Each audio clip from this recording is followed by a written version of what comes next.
This episode of the Potterverse is brought to you by MinuteWithMary.com. And if you head on over to Minute with Mary now through December 31st, you can actually see a ton of my items between 20 to 40% off. I've got mask-proof lip stains. I have my waterproof Epic mascara, which, by the way, if you watch the movie Soul on Disney Plus, you're gonna need it. You're gonna need it, all right? Tons of great stuff there. So once again, head on over to MinuteWithMary.com. Click shop now. Remember, I don't just podcast, but I also love to help you feel beautiful inside and out, and it's a way to support the pod is actually by heading to minutewithmary.com. All right, on that note, by the way, Disney Plus hashtag not a sponsor, just throwing that out there. Let's do it.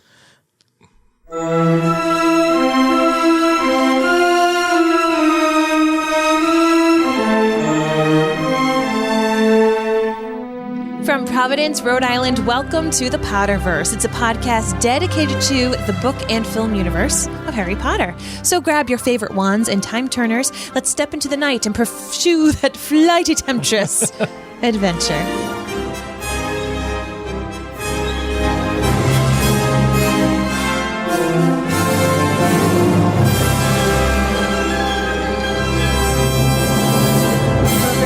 Welcome back. My name is Mary Larson. My name is Blake, and I would never use a time turner to take multiple classes at the same time. Of course you wouldn't. Would not freaking happen. Just wouldn't do it. I wonder if she's able to utilize the time turner for extra study sessions as well. I would hope so. Yep. Like for each extra class, you can just throw in a couple extra hours, maybe a nap.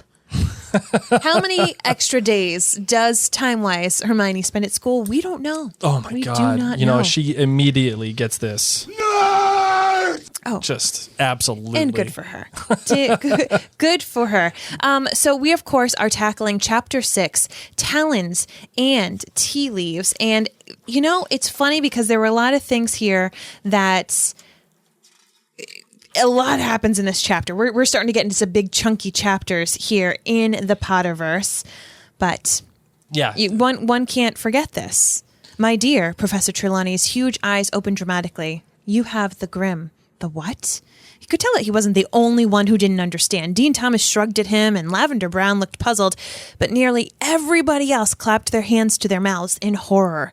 The Grim, my dear, the Grim, cried Professor Trelawney, who looked shocked that Harry hadn't understood. The giant spectral dog that haunts churchyards. My dear boy, it is an omen, the worst omen of death. And she's not wrong, by the way. Definitely not wrong, because the Grim is following Harry around. True. And, of course, we all know that it's one Sirius Black. But still, nonetheless, it is the Grim. And what Sirius brings to the table is kind of death-related in many different ways. And she's not wrong that hashtag Harry's not going to die. I mean, Harry's going to die. So... Spoiler. Spoiler alert. So we're going to get into this really full, jam-packed episode. It's only September 1st in this book. I mean, September 2nd. Yeah. It's literally the first day of classes. Hang on tight, spider monkeys, because we are delving in. Now, before we get into this episode, we, of course, want to remind you that you can check out all of the other shows, hint, hint, nudge, nudge, that we've got going on at maryandblake.com. You can find us in all sorts of social media just by searching Mary and Blake. We want to take a moment to really, really thank all of our friends at jointhenerdclan.com. If this podcast brings you joy, if you listen to us on your way to work, while you wash the dishes, while you walk the dog, while you're going to bed, and we bring a smile to your face, if you can donate to Mary and Blake Media by heading to jointhenerdclan.com. Know that it means so very much to us. This actually is like my full-time job, this A Minute with Mary. Yep. So know that you allow Blake and I to be able to create content. And speaking of creating content, drum roll, please. We have an announcement to make before we get into the Potterverse. Wait.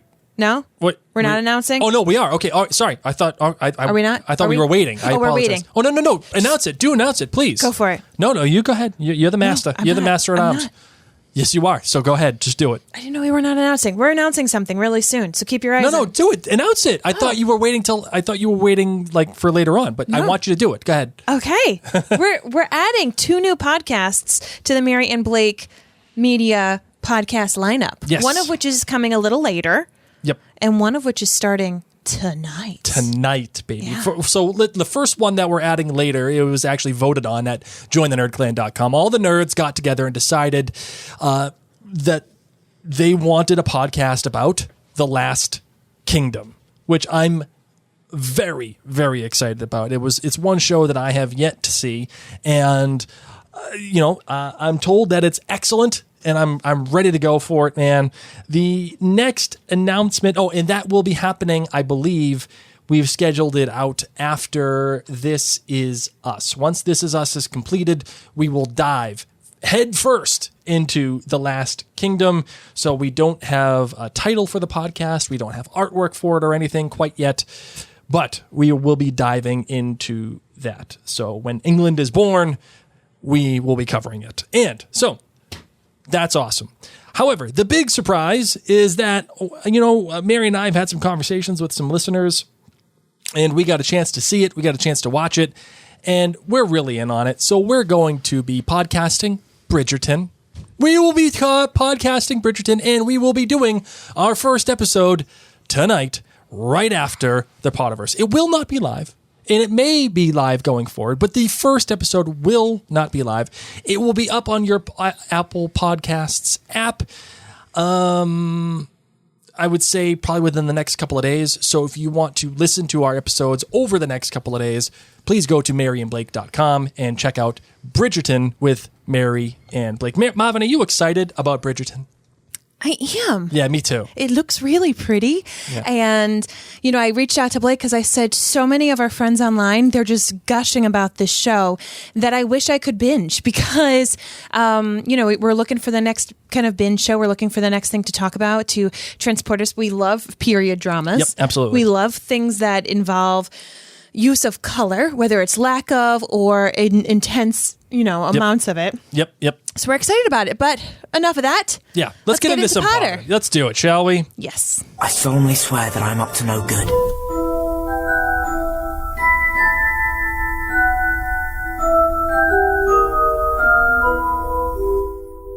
All right, so here we are in Chapter 6 of The Prisoner of Azkaban, and basically, as I said earlier, this is only September 2nd. This is the first day of classes. We get with the main three to hang out and go to divination, transfiguration, and the care of magical beasts. Mm-hmm. Yep. And we get to see 3 different teachers, and it's never a dull moment. I tell you that. Never a dull moment. Harry gets told by Trelawney that he's going to die, and Malfoy picks a fight with Buckbeak. Hashtag, let's just say it out right now. Not great, Bob. Not great, Bob. Not great at all. You don't pick a fight with a hippogriff. Like, come on, man. What are you doing? I feel like singing the Weird Sisters. Can you dance with a hippogriff? Na na na na na na na na na. You obviously don't watch Goblet of Fire enough. No, I do not. Sorry, I got nothing. You literally don't even know what I'm talking about. I don't. When all the kids are like rocking out at the Yule Ball. Okay, after the dance and the whole thing. And Flitwick is like crowd surfing. Yes. Okay. Oh my gosh, Blake. Sorry. Your nerd card may be revoked. No, don't you dare say it's going to be revoked. Because I know some serious nerd things that you just have zero clue about. Okay? I mean, you are doing a Potter podcast and you didn't know the Weird Sisters quote. It's a valid point. It's all good. All right, so let's get into this episode.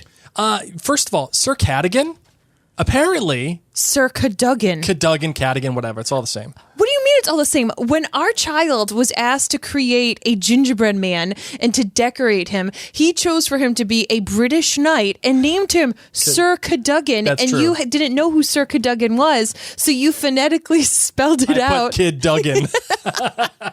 And that's why I just thought it was so cute. I was like, you thought he made up the name. I did. I just You were like, wow, our son is so brilliant. He made up the name Sir Cadogan as like an English knight. Right?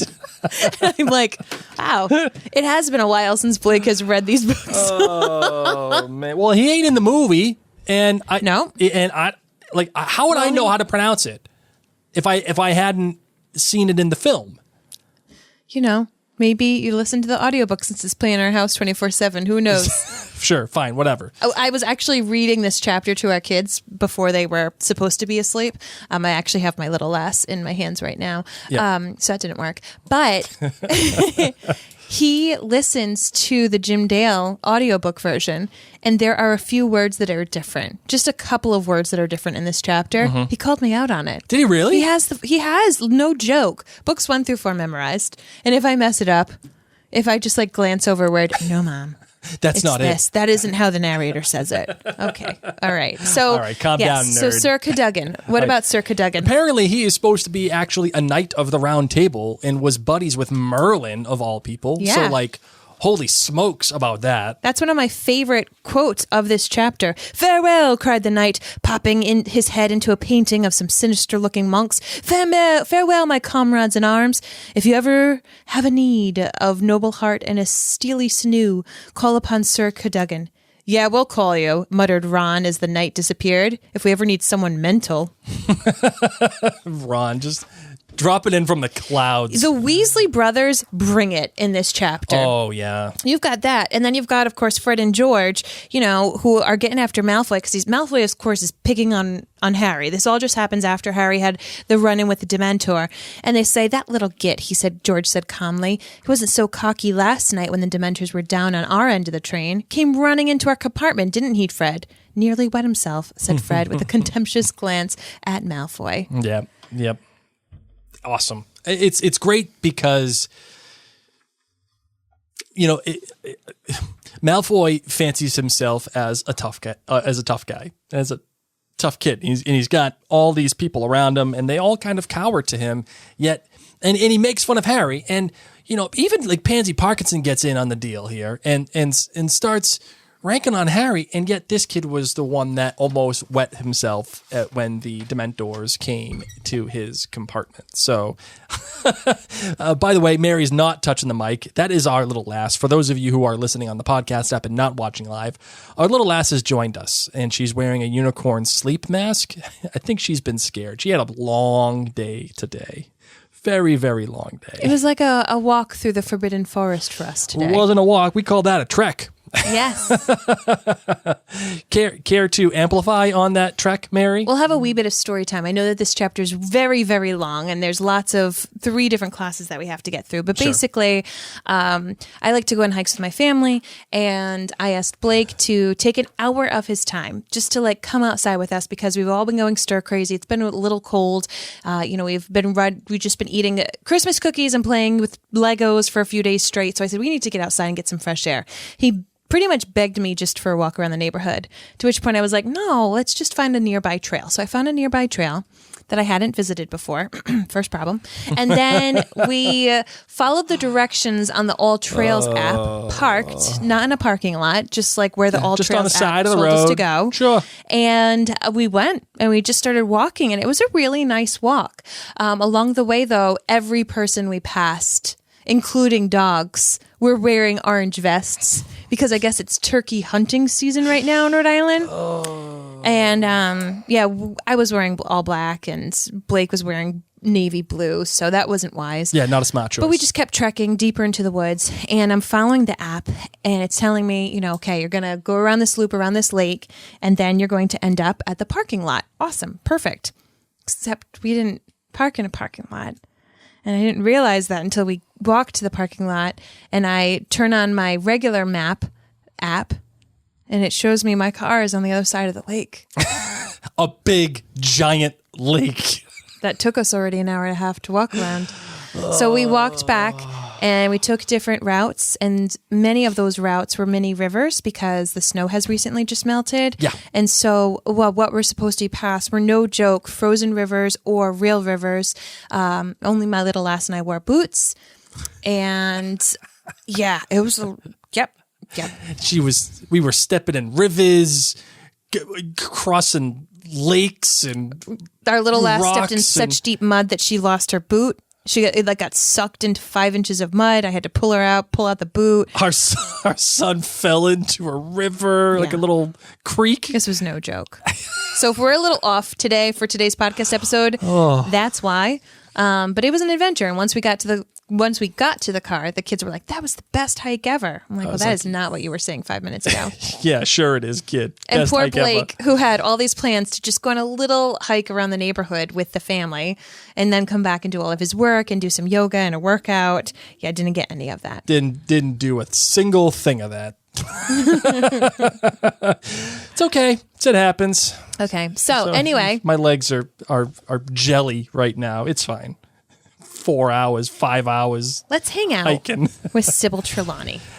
That was me. Trelawney is wild. Oh, I love her. Trelawney is wild because she just tells it like it is. I don't want to go down those stairs. Yeah, like and if you have the sight, great. If you don't, you don't. If you have it and you do. If you don't, you don't. What happened? What's going on? What do you want to say? What do you want to say? You can say it. You can talk right in here. No? No? Okay. Our little lass wants it to be known that she loves Trelawney too. Oh, she loves Trelawney. Oh. It would fit right in with Lav. Oh, man. So, she gets to start things off with a pretty cool exercise. You can tell that all the teachers, they're pumped that it's September 2nd. Mm-hmm. They're like, all right, this is the day. This is a brand new year. We're going to blow the socks off with everybody. Mm-hmm. Trelawney's got her teacup thing. McGonagall's got her whole cat schmat thing. Like, what else? Going to get applause. Even Hagrid gets in the action, thinking he's going to get all of these hippogriffs. It's going to be great.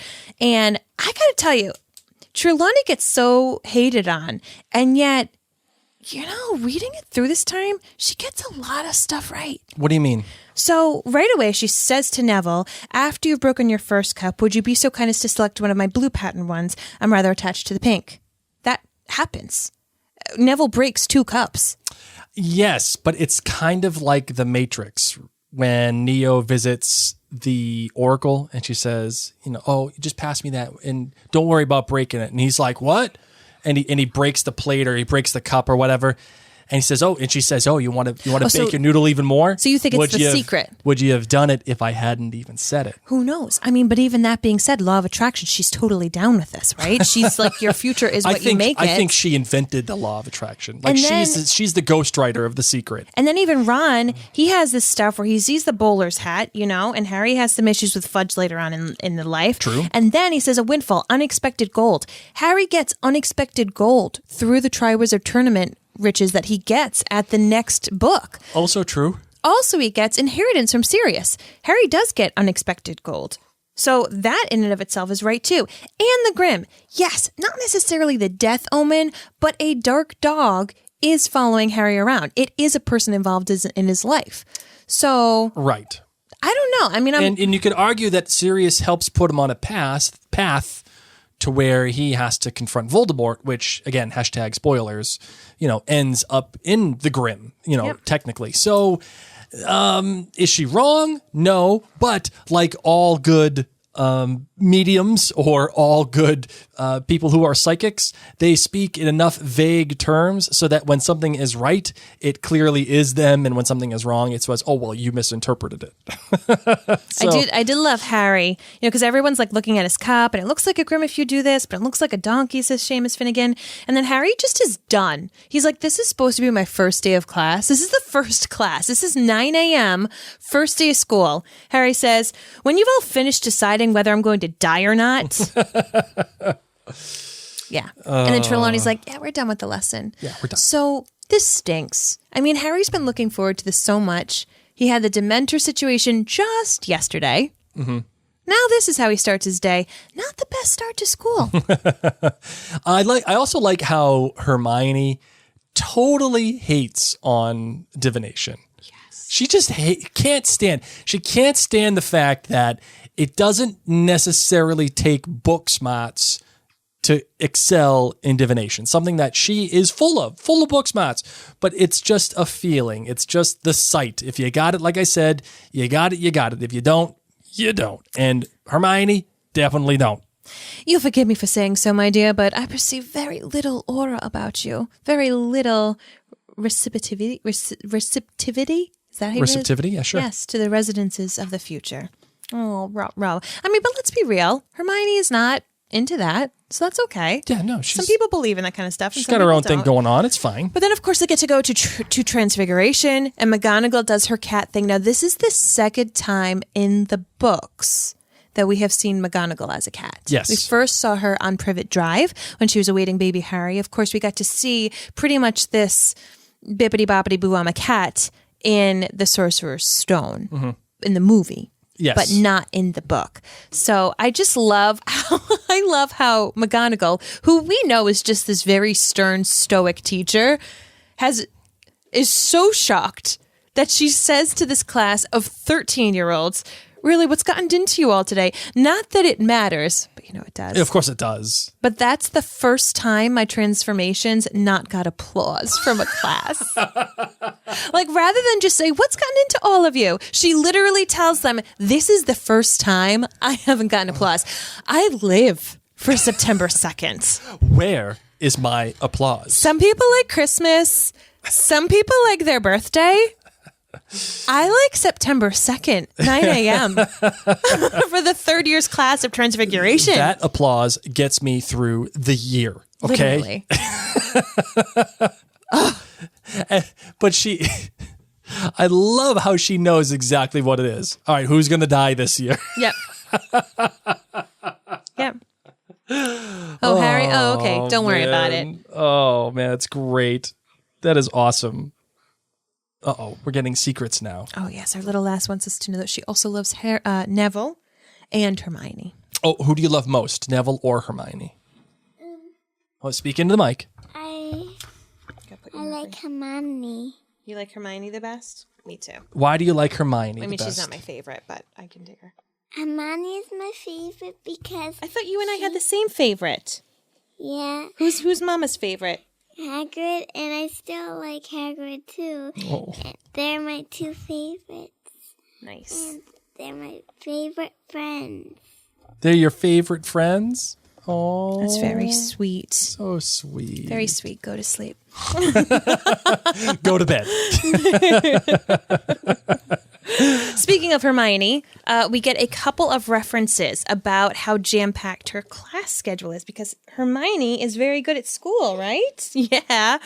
First one is when Ron's looking over her shoulder and says, they've messed up your schedule. Look, they've got you down for about 10 subjects a day. There isn't enough time. And then second of all, we've got while they're sitting down eating lunch and Hermione says that lesson was absolute rubbish, meaning the divination compared to my arithmetic class. And Ron says, what is she even talking about? She hasn't been to an arithmetic class yet. So two references. She got 3 classes at 9 a.m. How is that possible? Yeah. So again, we know that something is up with Hermione here. We don't know what it is. And it would be hard to guess what it would be because it has to deal with time travel. And you would never expect time travel in a book like this. I mean, granted, we are in the wizarding world. Time travel, at least in the wizarding world, is possible. But still, you probably wouldn't be thinking of that off the jump if you're reading the book, straight on the first time. So, the author is showing you something is up right away, and she's not even being very sneaky about it. You just don't have enough information to complete what would be the mystery of how Hermione is taking all of these classes. Agreed. We then, of course, get the cherry on top, the creme de la creme, the most interesting of the lessons, dare I say, of the day. Sure. With Hagrid, who doesn't get to be called Professor Hagrid. I feel so bad for him. I know, right? But then again, he gets sloshed in front of 3 13-year-olds. And, maybe he doesn't quite earn the professor name just yet. But of course, he comes out, as I said earlier, with a bang, really wanting to impress the students, comes out with several hippogriffs and has a pretty neat exchange, teaching the kids to be respectful of the hippogriffs. And, Harry, Ron, and Hermione are brave enough. And Harry's the first one to actually pet the hippogriff and then take it for a ride. And it's not this valiant ride that we get to see in the movies, but it still gets its point across. And what's cool is that all of the students get to go because there's so many hippogriffs. All the students get to go and pet them and meet them. And Draco actually had done the right thing at first because he was actively petting the hippogriff. Right. He was actively petting Buckbeak. But then...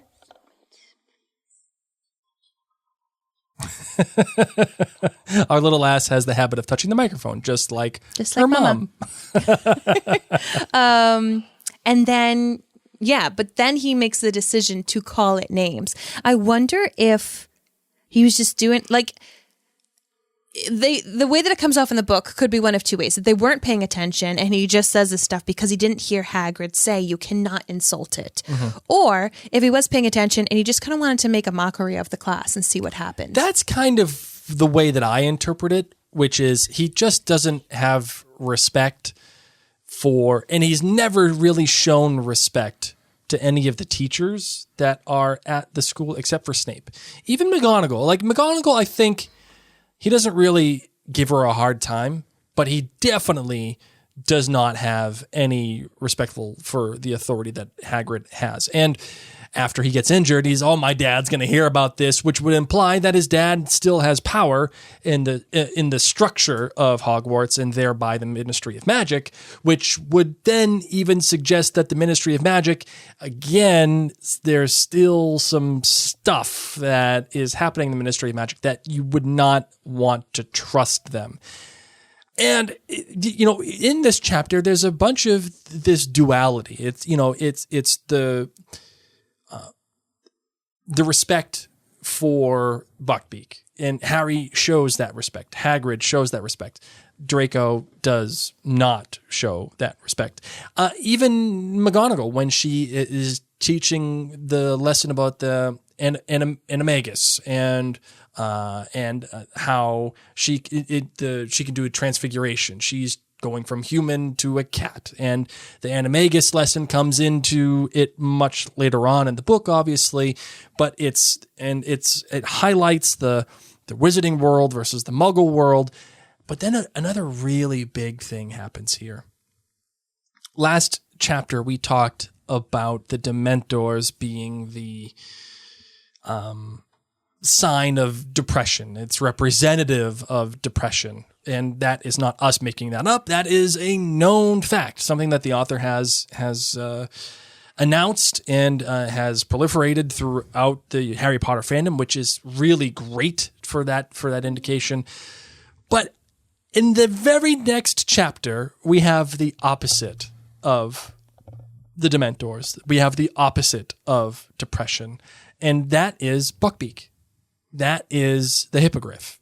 And Hippogriff is representative of life and respect and honor and appreciation. And I just find that excellent because you have to respect life. You have to bow and you have to treat it with respect. You can't insult it.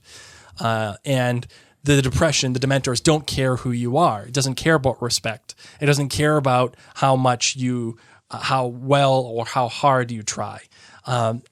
Having these two entities fight off of each other. Well, not fight off of each other, but in contrast to each other in one chapter right after the next is very interesting. And again, it shows the quality writing that the author utilizes to make her points about depression and also at the same time the respect for life through the lens of Buckbeak. What do you think about that, Marvin? I think it is. I think it's quite interesting. I think you said to have them for 2 chapters back to back. A couple of things that I was left with from this chapter that I don't feel like get solved, and I'm just wanting to throw out there. Sure. Why was Arthur Weasley ever at Azkaban for a day? Oh, that's a good question. Right? Don't know. Like, was there a rogue toaster that was enchanted? Arthur Weasley went to Azkaban for one day and said it was a bad experience. Yeah. Arthur Weasley, like, God bless him, but he's not a guard. Yeah. He's not, what's going on there? And then, as I said, poor Hagrid, to be so upset.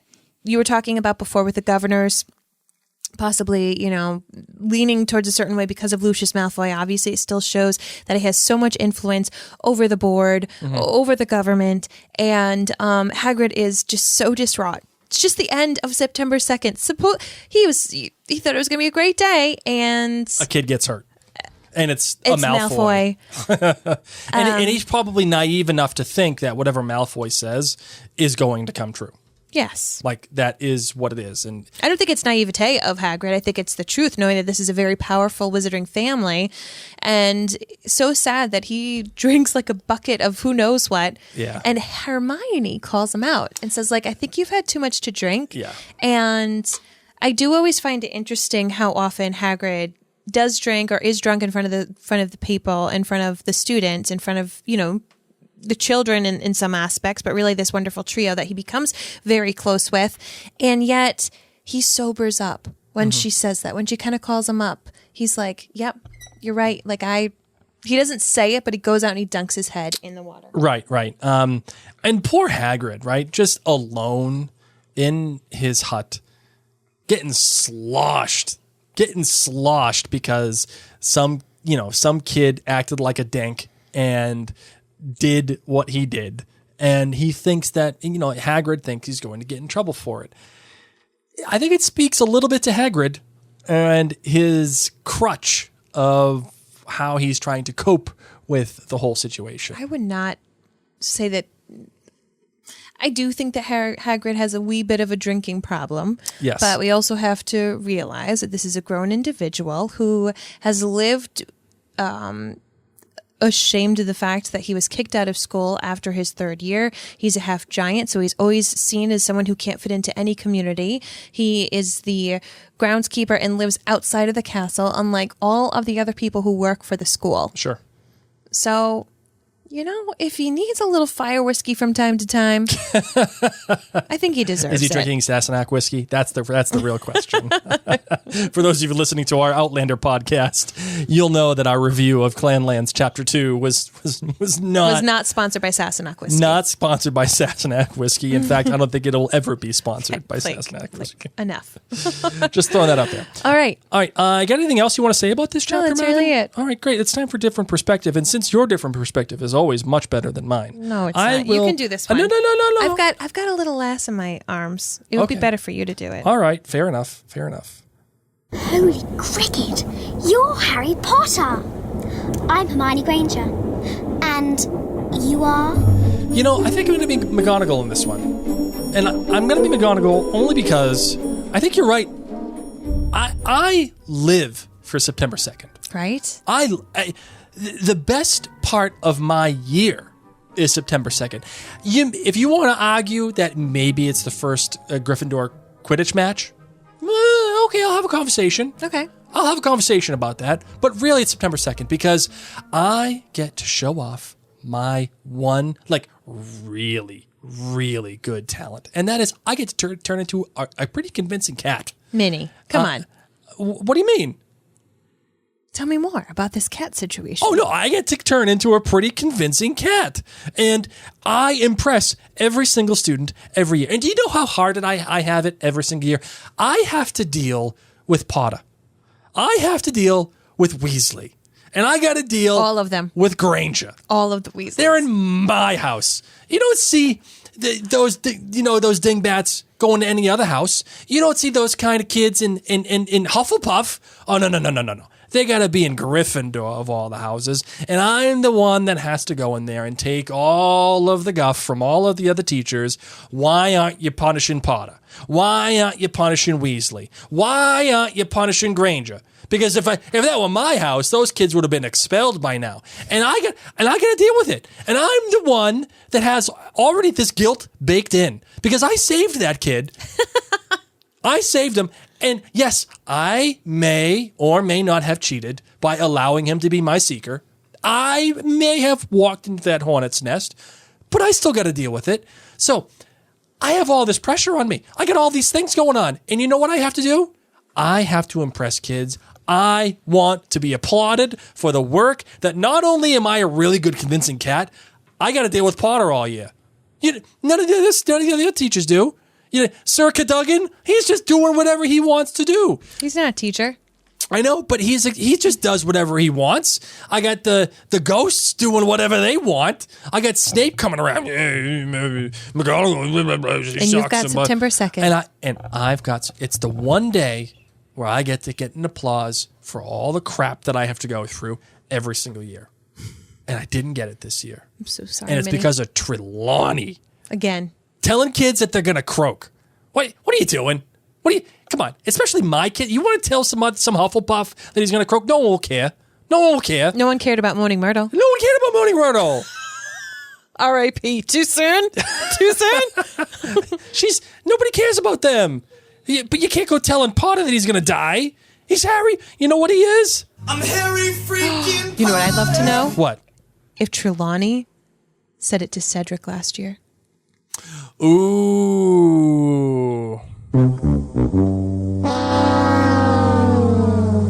That would be rough. And you know what? If that's the case, and I made a joke about these kids getting killed, doesn't age well. That joke does not age well. No. All right, NC, thank you so much. All right, ladies and gents, it is now time for the listener questions. Of course. Good job, Daddy. Oh, thank you, my darling. Thank you. It is now time for these questions. Wow, that just threw me off. If you are listening on the podcast app, do not worry. You will... what? She just told me why she can't sleep. Why can't she sleep? Tell everybody why you're so excited. About the COVID test. Because we're getting her COVID tested tomorrow. Nothing's wrong with her. We just like to do it routinely over the holidays. Yes. All right.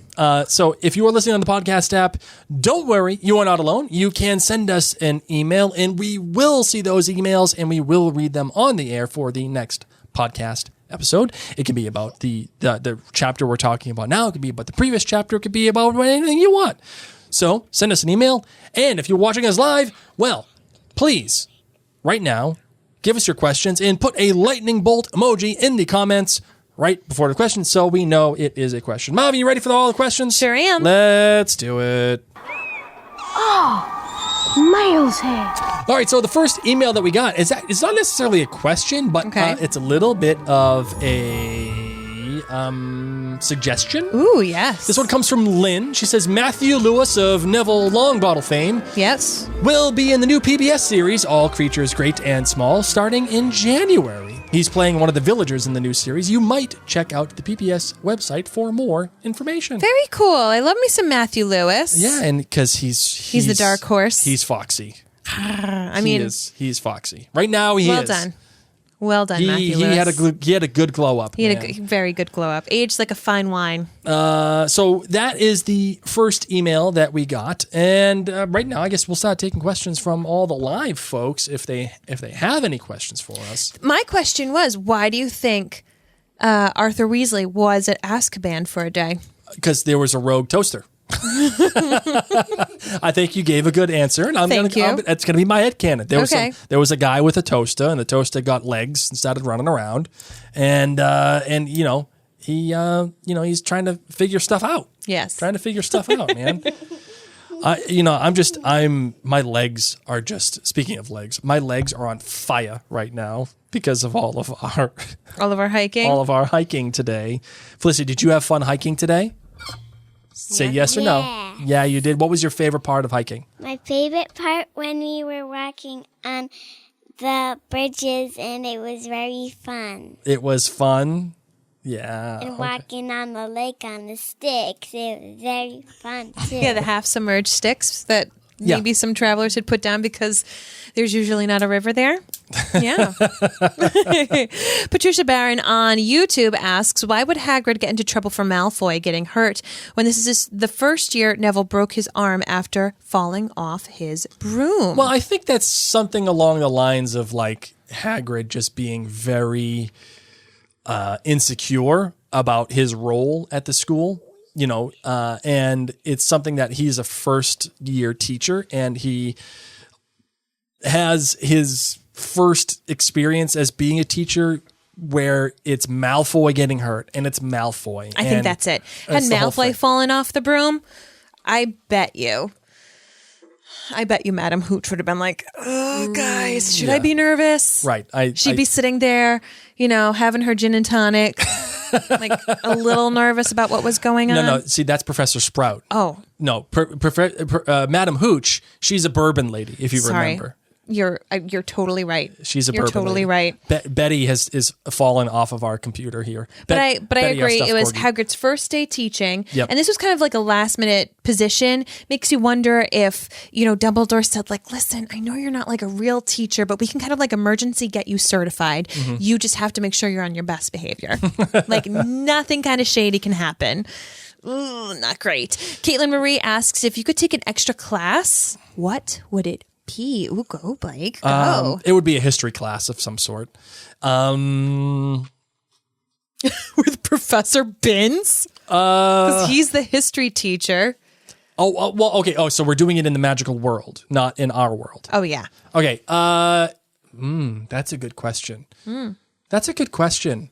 I don't know. I don't know enough about the teachers. Like, because none of them really appeal to me. Like, none of them really appeal to me. Because, like, potions, I'm not a potions guy, but I like Snape. But I'm not sure if I want to take an extra class with Snape. Oh, my God. Yeah. Like, I don't love Snape, but I sure would have loved potions. I would have loved potions so much.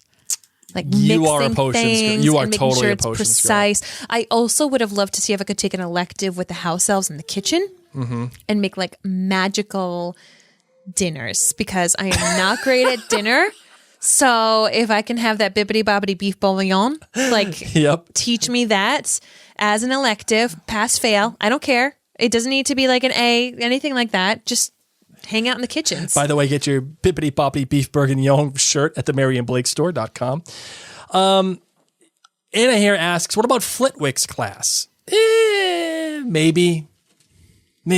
Sure. I feel like he wouldn't be an extra one. I feel like that's one that you'd have to continue to keep taking. Victoria asks, what about magical baking? That's what I'm talking about, Victoria. Yeah. That's potions, but in the oven. We need Tammy for that. Tammy would come right in there and give us some magical baking baking courses, which we definitely do need. Angela says she loved Emma Thompson playing the role of Trelawney. Trelawney, Yeah. I love Trelawney in the films, and Emma Thompson is great, and I love that she comes back later on in the series to fill out that role later on. So I was big on that. All right, so I think that is it for now. So as a reminder, ladies and gents, we will be doing the next chapter next week. Monday next week, we'll be doing chapter 7. And that is because we're fulfilling a little bit of a fun podcast here with Bridgerton, which is on Netflix. And we will be doing Bridgerton, I think, at least every day this week, which I'm really excited about. Bridgerton will be on its own podcast feed, Yes. available to the public. It will not be a podcast that is put necessarily on the Potterverse or Outlander Cast or any of our other podcast feeds. It will be its own podcast feed. So keep your eyes on our social media, as we'll be letting you know when it is available and up in iTunes. Yeah, we'll have it Apple Podcasts now, Mary. Come on, gotta get the branding right. Sorry. It will be up at maryandblake.com as soon as tomorrow. And as a matter of fact, if you are a member at jointhenerdclan.com, you will get the first episode of Bridgerton with Mary and Blake tonight. You'll have early access to it. So if you're watching us live and you want to hear us wax poetic about Bridgerton, you can get that access tonight as soon as it is completed right after this. But when it goes public, it will be at maryandblake.com. And then within a few days, it will be up on Apple Podcasts once it finally gets approved by those nerds over at Apple. And that'll be that. All right, you ready to close this bad boy out, Marvin? Yes. Let's do it.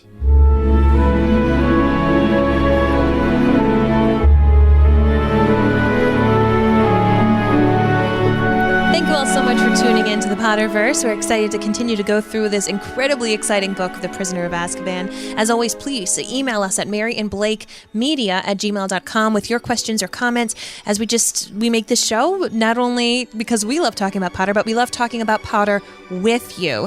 And that being said, not only can you email us, but we want you to join in live, whether it's Facebook, Twitter, Instagram, or YouTube.